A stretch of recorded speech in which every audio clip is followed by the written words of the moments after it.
La Comisión de Justicia y Estructura del Estado avanza en las investigaciones sobre los denominados papeles de Panamá y la participación de funcionarios e instituciones a través de sus capitales en paraísos fiscales. Se ha alegado que es preciso evitar la fuga de capitales a través de la constitución de compañías offshore, y ya que esto perjudicaría el desarrollo del país. Sobre el avance de estas investigaciones vamos a dialogar en nuestra siguiente entrevista. María Ángel Muñoz, abogada en posgrado en Seguridad Ciudadana, ex vocal del Tribunal Electoral de la SUAY, asambleísta de Azuay por Alianza País, vicepresidenta de la Comisión de Justicia de la Asamblea Nacional. Asambleísta Muñoz, qué gusto tenerla nuevamente en este espacio. Bienvenida. Muchas gracias, Belkis. Un saludo a la ciudadanía que nos acompaña. Decíamos en la presentación de la entrevista, asambleísta, la Comisión de Justicia, de la cual usted es su vicepresidenta, avanza en estas investigaciones luego que así lo resolviera el Consejo de Administración Legislativa CAL, el caso de los papeles de Panamá. ¿Qué ha podido recabar hasta el momento la Comisión? Bueno, el proceso de investigación ha sido muy importante y es que a partir de las develaciones de los Panama Papers, pero además asumiendo una responsabilidad enorme, la Asamblea Nacional ha impulsado una investigación sobre todos los efectos que ha tenido las empresas offshore y los paraísos fiscales en el Ecuador. Y es así que hemos podido convocar a diferentes autoridades de instituciones de control, como aquellas relacionadas a la Contraloría General del Estado, al Servicio de Rentas Internas, a las superintendencias, pero además hemos solicitado información a diferentes funcionarios que han tenido una relación directa o indirecta con los paraísos fiscales. Pero nuestra investigación no se ha centrado exclusivamente en vigilar y hacer un seguimiento a los entes de control y a los funcionarios que han tenido una relación o vinculación con empresas offshore, sino también hemos estado analizando cuál es el modus operandi, por ejemplo, de empresas o grupos económicos del Ecuador con relación a las empresas offshore, que a partir de las cuales se ha evadido y se ha hecho realmente un fraude fiscal, afectando, como usted muy bien lo dijo, a la estabilidad económica y que por ende también ha sido una causa estructural de la desigualdad en el Ecuador y en la región. Yo creo que es importante también decirle a la ciudadanía que a nivel mundial los organismos, ya sean legislativos o ejecutivos, han impulsado un proceso de investigación a propósito de los Panama Papers, donde se ha podido identificar las lagunas legales, por ejemplo, que han permitido la fuga, la salida de capitales, evadiendo o eludiendo los impuestos, pero además que tienen una vinculación en muchos de los casos con lavado de activos, con testaferrismo.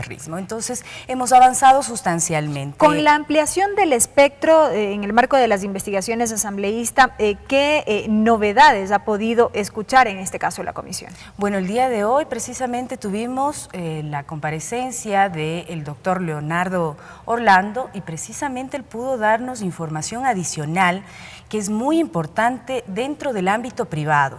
Recordemos que las universidades, de acuerdo a nuestra Constitución y de acuerdo a la Ley Orgánica de Educación Superior, son entidades sin fines de lucro.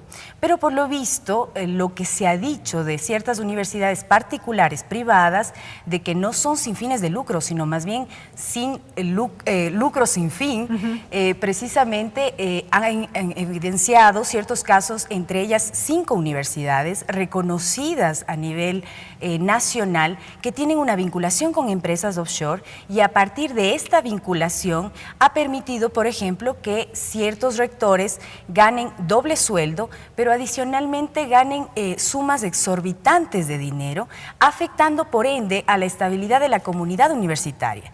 A la vez se está identificando que a muchos estudiantes se les está cobrando de más en ciertas universidades, por ejemplo, donde el semestre les cobran $6,000 por semestre, es decir, al año $12,000, y que por ende esa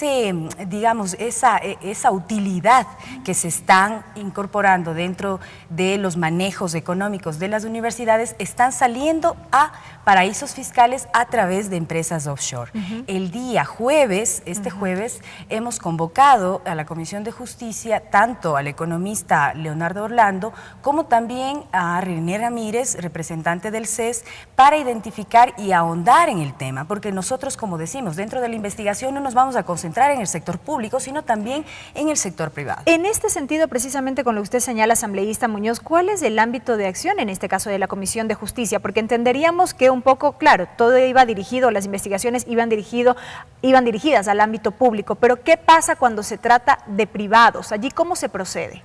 Bueno, de hecho, nuestra investigación y el informe que vamos a entregarle al CAL, al Consejo de Administración Legislativa, va a ser identificar primero las responsabilidades cumplidas y no cumplidas por las entidades de control, Contraloría, Superintendencia, SRI, y asimismo algunos casos específicos donde funcionarios públicos, por ejemplo, no han declarado en su totalidad las inversiones que han tenido en paraísos fiscales. Pero adicionalmente, a partir de la identificación del modus operandi del sector privado, de los grupos económicos que han estado evadiendo o eludiendo impuestos y su obligación fiscal, finalmente vamos a determinar también las falencias que pueden estar existiendo en la ley, a partir de las cuales estos sectores privados hacen de las suyas, afectando a la economía y a la dolarización, porque recordemos que nuestro país, al ser un país dolarizado, depende mucho del circulante, de las divisas que se encuentran en el país. Y si estas están saliendo sin pagar impuestos o sin seguir los caminos legales, pues evidentemente afectan a la estabilidad económica del país. Lo que implicaría evidentemente eventuales reformas. A la norma vigente. A la norma vigente, identificar tanto en el sistema tributario como en el sistema societario qué es lo que está pasando, porque ahí también tenemos algunos casos, por ejemplo, donde empresarios o grupos económicos constituyen una empresa offshore en un paraíso fiscal, regresan al país como empresa offshore y contratan personal. A través de esa empresa offshore no se declaran utilidades y por ende los trabajadores son también son los perjudicados. Entonces, también vamos a identificar algunas falencias en el ámbito laboral y, si es menester, pues analizar una posible reforma. Cuando hablamos de estos temas, asambleísta Muñoz, no podemos dejar de citar este pacto ético al que ha llamado, en este caso, el mismo presidente de la República, los asambleístas del movimiento de gobierno. Efectivamente, yo creo que es fundamental y ahora más que nunca que la palabra del Ecuador, a partir de la propuesta presentada por el presidente de la República, ha tenido un eco en instancias incluso internacionales. Hoy por hoy la ONU también está abanderando este pacto ético mundial para luchar contra los efectos negativos de los paraísos fiscales, porque evidentemente los paraísos fiscales constituyen una estructura por la cual el mundo se mantiene desigual. El mundo mantiene a 1% de ricos, al 1% de ricos, mientras que al resto de la población en pobreza y desigualdad. Y por tanto creemos que a nivel nacional este pacto ético le va a dotar primero de responsabilidad a quienes quieran representarnos políticamente. Y el presidente de la República ha sido enfático en decir que en esta semana, o muy probablemente la próxima semana, envíe ya la propuesta de consulta popular para que sea el pueblo ecuatoriano el que defina, el que decida.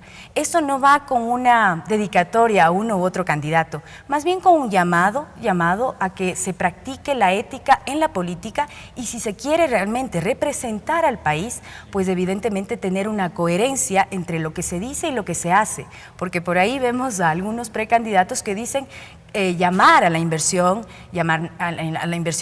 nacional o extranjera, pero que sin duda ellos son los primeros en sacar su dinero a paraísos fiscales. Entonces necesitamos una corresponsabilidad de frente, absolutamente ética en el ejercicio de la política. Pero allí, asambleísta Muñoz, de parte de la oposición se señala y se cuestiona que precisamente varios de los nombres que han saltado en el marco de estas investigaciones han tenido vinculación con el gobierno. ¿Allí qué decir?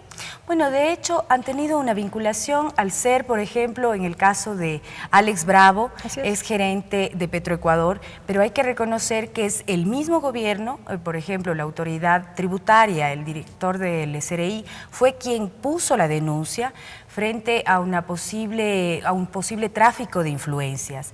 Lastimosamente no tenemos digamos, una normativa legal que establezca el impedimento y adicionalmente la penalización de una persona por tener una inversión en paraíso fiscal. Eso no está penado. Eso más bien se lo está manejando desde un ámbito ético para exigir de los funcionarios públicos y de los quienes quieran representarnos políticamente de que no mantengan estas inversiones en el extranjero.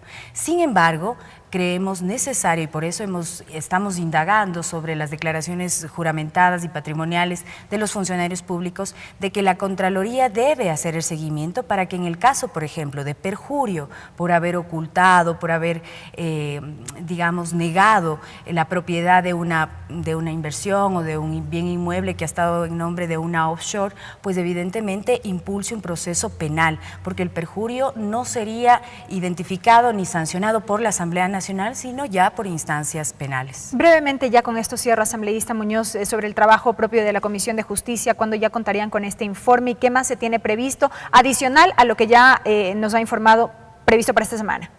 Bueno, de hecho, más allá de la reunión que tengamos esta semana para identificar a fondo cuál es la problemática de las universidades privadas, que inicialmente se está anunciando de que son 5 universidades, entre ellas la Universidad San Francisco de Quito, la UDES, la Universidad SEC, la Universidad de las Américas, entre otras.